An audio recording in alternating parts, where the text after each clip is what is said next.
Rustica accueille la 10e étape du Tour d'Italie 1994 avec un circuit de 23 km à faire 5 fois via Bassano della Grappa et Nové et une petite côte, la montée de Salita della Rosina.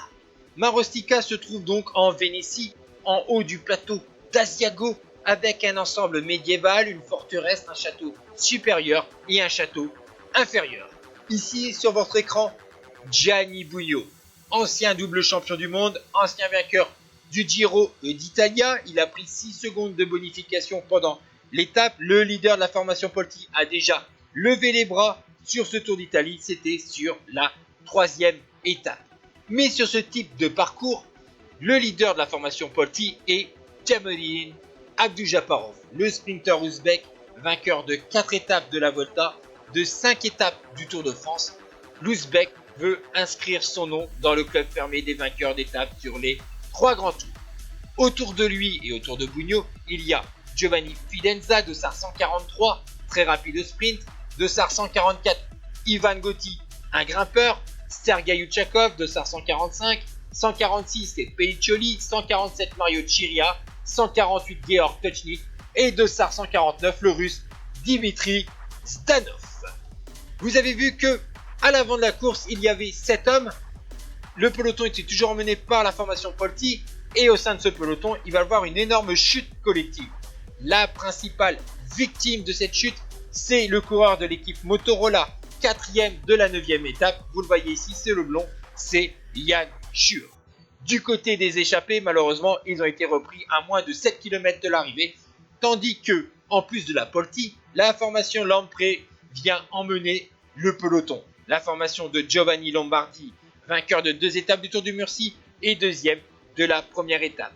Il y a également la formation MG Magnifico pour Fabio Baldato, 2e de la 5e étape et vainqueur de 2 étapes de Paris-Nice, comme Djamolin Abdoujaparov qui avait gagné 2 étapes de la course au soleil en début de saison.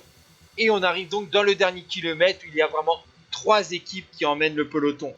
La Polti, la Lamprey et la MG Magnifico. A noter quand même 2 prétendants à la victoire d'étape qui ne seront pas dans cet emballage final. Léoni, vainqueur de la première et 5e étape, et Jan Svorada, vainqueur la veille. Nous sommes dans le dernier kilomètre et un coureur a fait une excellente reconnaissance de ce final, puisque Chiesa était déjà en tête dans l'avant-dernier virage. Et dans le dernier virage, il a réussi à prendre quelques mètres d'avance derrière.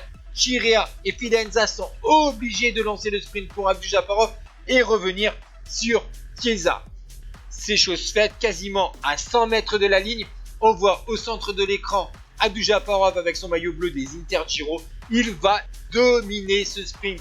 Il va mener devant Giovanni Lombardi et Fabio Baldato avec un sprint magnifique. Il domine le sprint, vous allez voir qu'il n'est jamais menacé par les 2 sprinteurs italiens qui sont derrière. D'ailleurs, Giovanni Lombardi de la Lamprey a sauté dans les derniers mètres Fabio Baldato pour la 2e place. La vitesse de ce sprint, 66 km/h pour l'Ouzbek, que vous voyez avec son maillot bleu, le sprinter de la formation Polti.